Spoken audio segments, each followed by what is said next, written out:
Welcome to In Focus with Eden Lane.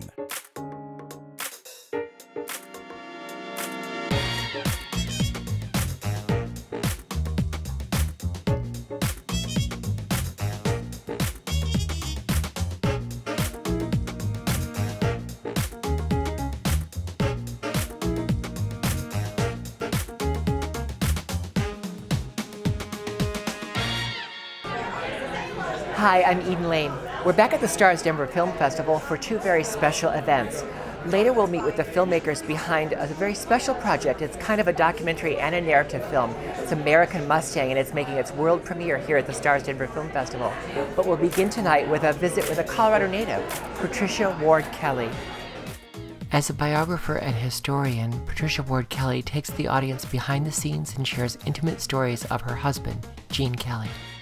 Well, I'm so glad that you're making your homecoming to Colorado during the Starz Denver Film Festival with this really spectacular project. So in case they weren't aware, you are a Colorado native. Yes. You grew up in Fort Collins. Correct.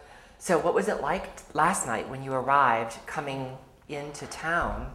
Because it's been a while since you've visited. It's just, well, I usually come every holiday, but this was the first time that I've driven from Fort Collins to Denver alone in the car and driving on I-25, and it was really nostalgic. It was amazing because I passed all the signs for Berthoud, where we used to go for chicken dinners, and North Glen, where we would go to North Glen Mall. That was a very special treat because you would go buy your school clothes there. And then Loveland, Eldora, because I skied at Eldora. It was I think it was about $4 a day to ski there then, and not anymore. No, nothing is. And then Boulder, because we would always go to the concerts at the university there. And so it was just really, and the beautiful, beautiful Front Range. I mean, it's just that gorgeous lavender color. And then I was looking at the corn stalks, the bright yellow against that lavender, and the beautiful sky. And I just thought this was a beautiful place to grow up. It was a really lovely place. And my parents still live in the same house where I grew up, so I just spent the night with them. And oh, how wonderful! So it was really old home week, but I have not made that particular drive for decades. So how did a Colorado native meet someone like Gene Kelly? Well, you need to come to my show to get That's the right. full answer for that. But just as a bit, Colorado College was an extraordinary college, liberal arts college, and they were the first college on the block plan. And so you only took one course at a time. And so one of the courses took me to Chicago to work at the Melville collection at the Newberry Library. So I became this really nerdy Melville scholar and went to graduate school in the East Coast, and that's where I ended up meeting Gene. I wrote a television special, and he was the host narrator. And to make kind of a very long, funny story shorter, he brought me out to California to write his memoirs, and ended up marrying me 5 years into the process. So what I have is this extraordinary record. I recorded him almost every day for 10 years. And I have, it took time because I think I was only supposed to come for about 2 weeks and interview him. And so over the course of time, as our relationship developed and as he began to let more and more of his guard down, it's just this extraordinary story evolved on that really no one knows about him. There were so many layers to him. He's lovely up on screen and people think they know him, but there's so much more to him, and that's what's been fun to be out on the road, to really show them the many dimensions of this incredible man. The fact that audiences feel like they know your husband must be a little strange for you sometimes, because we really don't know him the way you got to know him, not only through that work, but through your marriage. What is that like when you meet people who feel so connected to your husband that way? Well, it is a little bit funny because they see him up on the screen and they think that's what he was like coming home, that he was dancing around the house and everything, and they don't realize he was a really cerebral guy. He didn't want to be out at parties. He wanted to be home writing poetry or reading a book, or quiet nights running old movies, not his own. He wasn't a big fan of that. And I think it's funny. What's nice is to be able to show other people show them the dimensions, because they always come out and they go, I never knew that about him, I never knew that about him. They never think about him behind the camera, and that's really how he wished to be remembered. As a brilliant director. A director, choreographer, and for creating what you see. And so they see him up on the screen and they think that's wonderful, but they forget that he was sitting in a chair at night crafting all of that. And that's really what, he didn't care about performing. In fact, asked MGM not to put him in the movies, and for some funny reason MGM wanted him up on that screen. I can't imagine why. Maybe just to help sell a ticket or two. Maybe because he's drop dead gorgeous. That's right. And I mean, he just has this magnetism, this the electricity, something that you just can't buy. There was something in that smile and the twinkle in his eyes, and that was all really genuine. I mean, it was just a remarkable quality. Working on a project like his memoirs, which is how you met, is very different than sharing the way you're doing in this project, because it's so personal. How did you come to that difficult decision to pursue this project? Well, it kind of grew out of the memoirs, and also I was hearing from some people that, particularly some of the publishing people would say, well, there's really no interest in Gene Kelly, and I was going around the world and I was hearing that quite the contrary, because he still is the inspiration for so many people, and young people in all forms of dance and film and directing and writing and choreography. And so it was really out as I began to talk to people that I began to realize that they really were kind of wanting to know more about him. And so it was fun to create this. And I think it was also, for me, a form of kind of grief management. I think it was a way for me to begin to deal with the magnitude of the loss of this man. And as I began to tell the stories and connect with people, the absence is still there, but it took a bit of the sting of the loss out.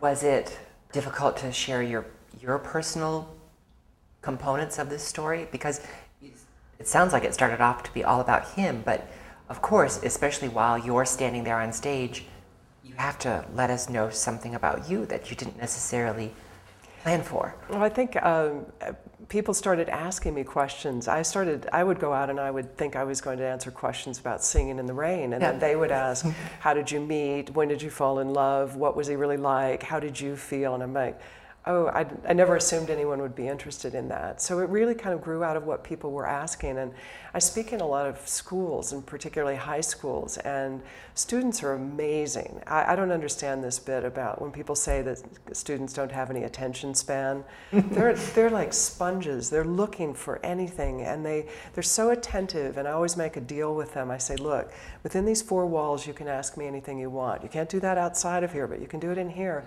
And the questions are without malice, and they're very, very compelling. And actually, so it was actually young people who helped guide much of what I'm doing. What's the difference between the kinds of questions that older fans of your husband ask you and the kinds of questions that students ask you?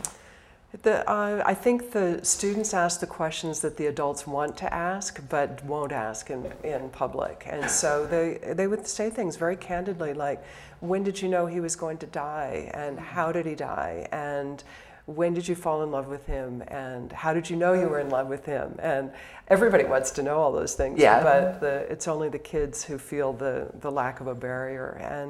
And I feel like some of those people will say, well, you can't talk about the end of his life, and that's kind of verboten, and I really feel like that's an important part. Because why do you think they feel that way? I think there's always sometimes people have said, well, you can't, he's this icon. People don't want to know about the end of a life of an icon. And in fact, I think that it adds a lot of depth to him, because he approached the end of his life with such grace and dignity. And it was the decade that I shared with him. So we went through all of that. And what was so interesting for me is I think I'm pretty unique. I don't think there are a lot of spouses who were actually hired to write their husband's story.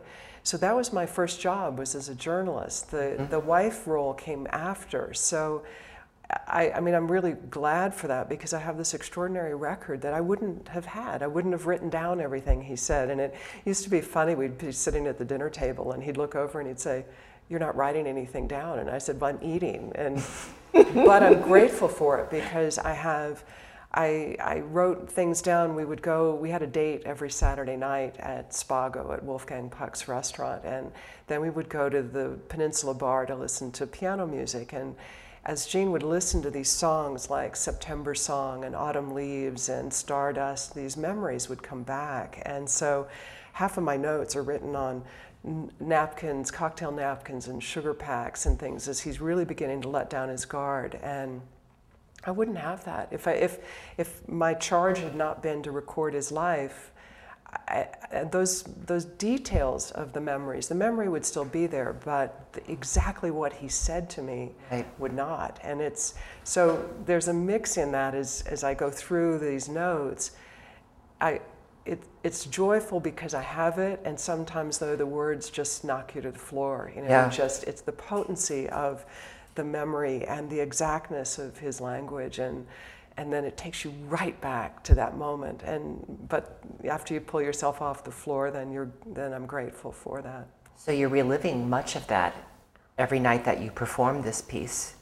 We have clips of his work, but lots of your memories, sharing the audio recordings, the actual artifacts, the memorabilia.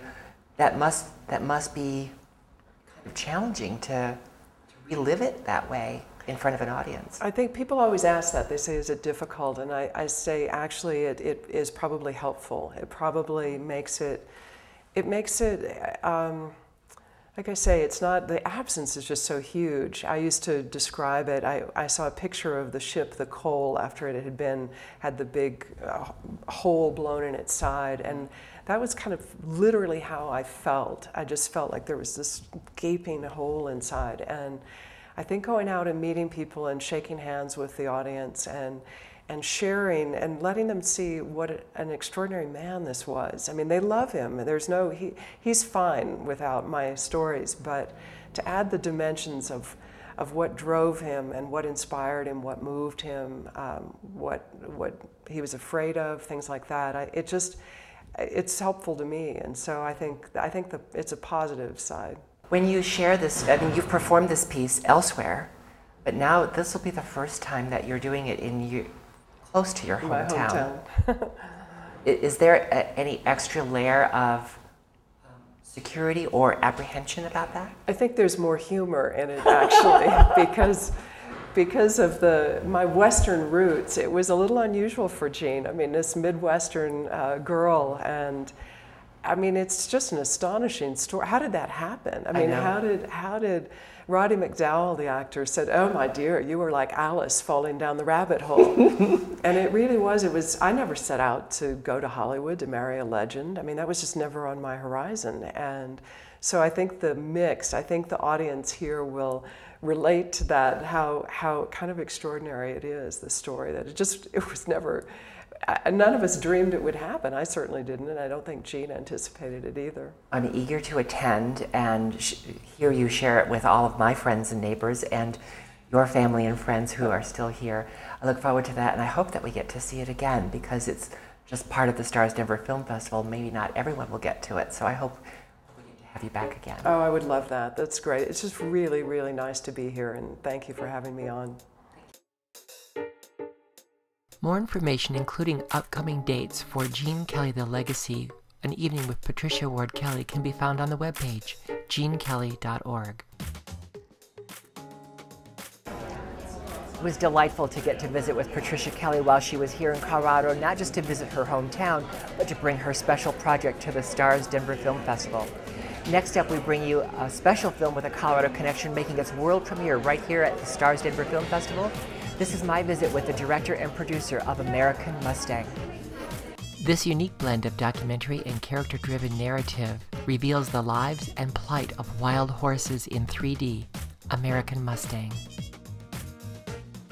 Well, I'm so delighted that we have a chance to talk to you while you're here premiering your film at the Starz Denver Film Festival, American Mustang. How did you happen to select this festival to make your world premiere? Well, for us, it was a coming together of, a natural, it just was completely organic, because Monty, as the director from Colorado, I have family and grew up in Denver, and our producer, also Henry Ansbacher, is Colorado. Still lives here, yeah. Still lives here. So we are Colorado-based in lots of ways. And so as I'm trying to describe this film, I want to call it a documentary, but that's not all it is. So how do you describe this film? First and foremost, I think it's a story, and you follow these characters' arc, and we sort of have talked about it's a hybrid narrative documentary. And one of the things early on is we wanted to tell this very visual story without just being talking heads, like I'm a talking head right now. And we thought that might be a more visual experience, especially in 3D, to tell this story and to see the story through the eyes of a young girl and learn with her as she learns. And you're very careful about how we're sort of separating what's documentary from what's narrative. I think it's very clear, at least when I saw it. Was that something you struggled with, to make it clear about what was documentary and what wasn't? I don't know. The parts that aren't documentary are actually based on interviews. So all of the writing that creates that story part of the girl and the cowboys and the gentling of the wild horse, and the opinions of the ranchers and the BLM and all of that, based on interviews. So there's a factual base to the story, and then when we're making the transitions, which Monty did very artfully, we used music and some of the narrative to smooth those transitions. It's almost as if it's illustrating components and emotions of the documentary half. Is that a fair assessment? Yeah, I see that, and then I also see that, so we have the narrative viewpoint of this young girl, and we integrate her into her following this Mustang that we've adopted's arc. And as much as you try, what we shot in the round pen as the Mustang is being gentled, that's very much a documentary as well. Because it's really happening. It's a real cowboy, it's a real Mustang, and we had all the technical efficiencies and plans, but at the end of the day, it's like we're shooting a wild sporting event with the wild animal, because that's what we were. And so we can't, you can direct it and be prepared for it, but you can't go, I want the horse to do this. Right. So.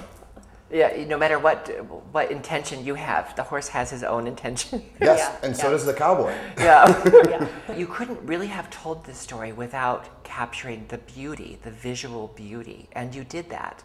So what was the challenge to do that in this way, both in the documentary sections and in the narrative sections? We, by and large, where a lot of these wild Mustangs and wild horses still live is gorgeous. Big sky American country. So right there, you turn a camera on, you can't miss, literally. One of the hurdles is shooting 3D complicates matters immensely. And then you shot in like a holding area and only had access one time? Well, they're not open to the public that often, so we had to work with the BLM schedules for the couple of days a year when they allow the public in, and then we had to bring in our big cameras. The whole 3D. Oh yeah, and they don't make it that easy for you to get in close to the horses. So how were you able to address those logistical problems that she was discussing when the BLM only gives you, the Bureau of Land Management only gives you a limited access? So you kind of only have one shot to get the you footage have to you needed. work quickly on your feet, and they don't wait for you. And the other hurdle is that inherently 3D lends itself better to wider shots, and if you start shooting on a longer lens, it flattens the image. So there are certain helicopter shots in the movie when they're doing a physical roundup in Wyoming, you couldn't get the camera close enough, or as close as we would like. I think we got it very much close enough to tell the story, but a lot of times you'd want to be closer, in particular because we're shooting 3D.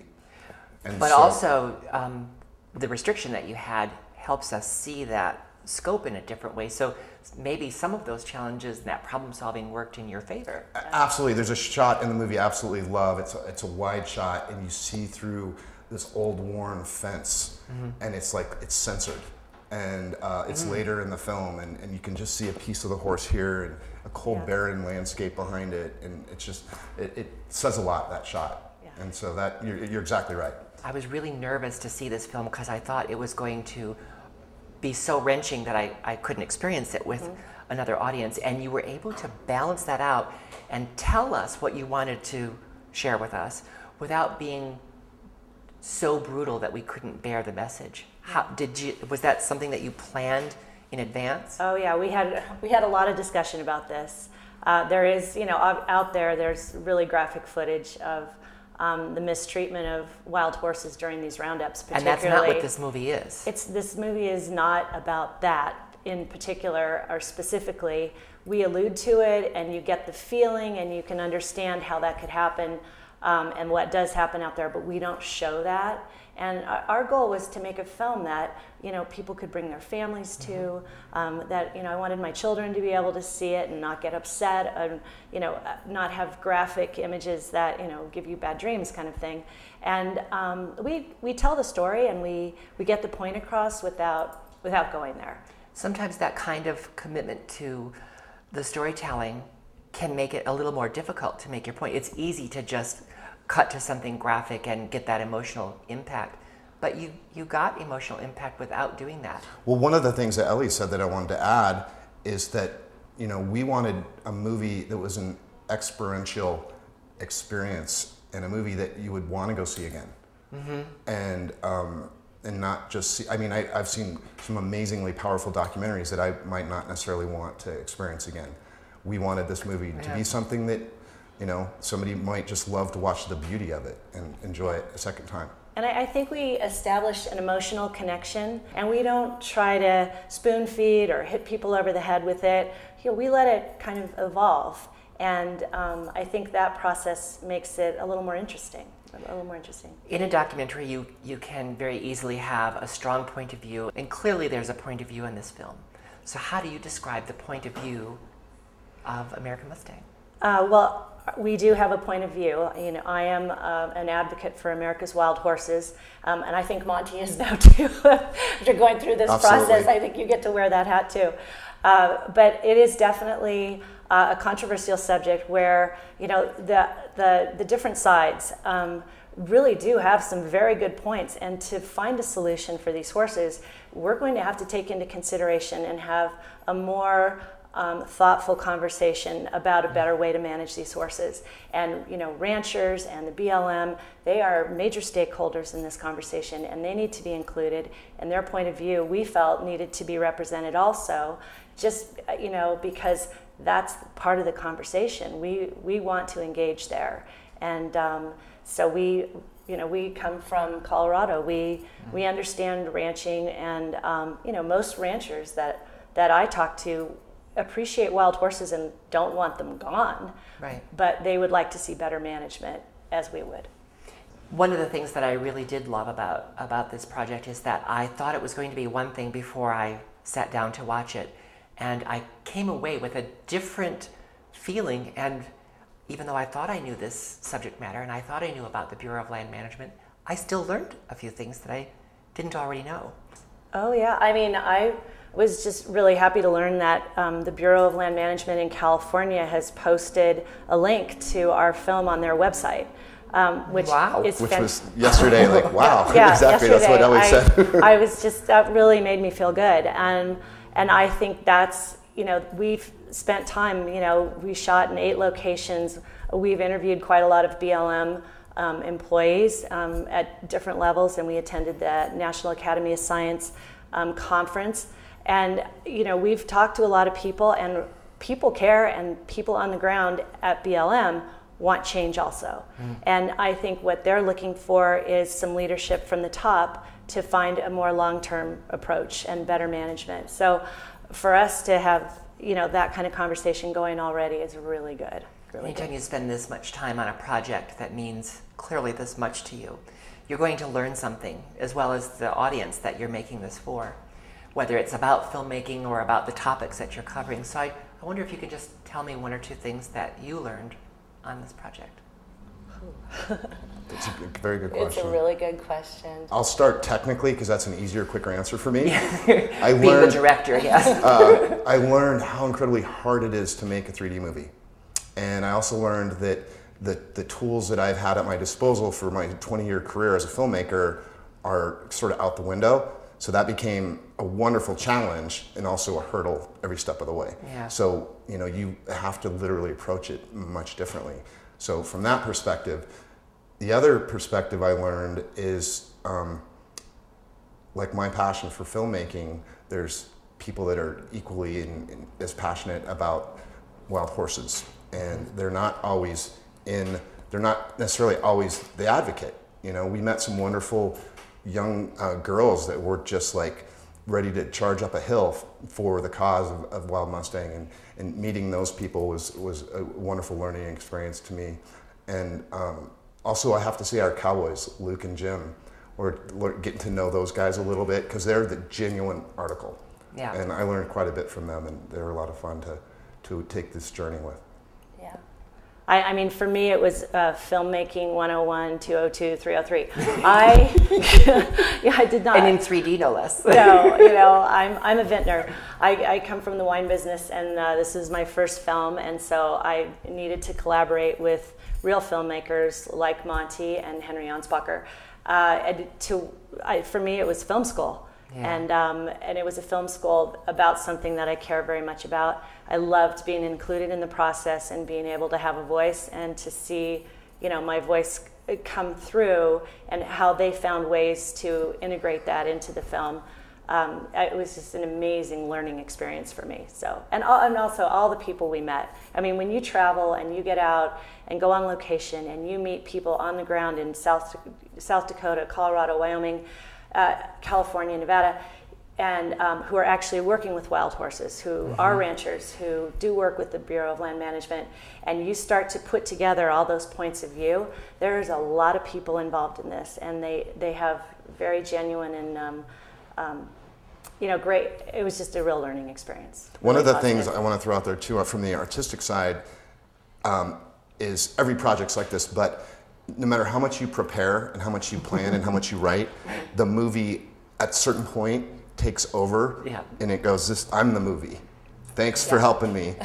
I'm the movie. But this is what I am. And that, you know, I relearned that too. So. Well, I'm so glad that you made the world premiere here at the Starz Denver Film Festival. I know you might be coming back for other opportunities, even when the festival is over, to share this film, and I hope we get to catch up with you then. Thank you so much. Thank you so much. Thank you so much, Eden. Thank you. More information about this film, including upcoming dates, can be found on their webpage, AmericanMustangTheMovie.com.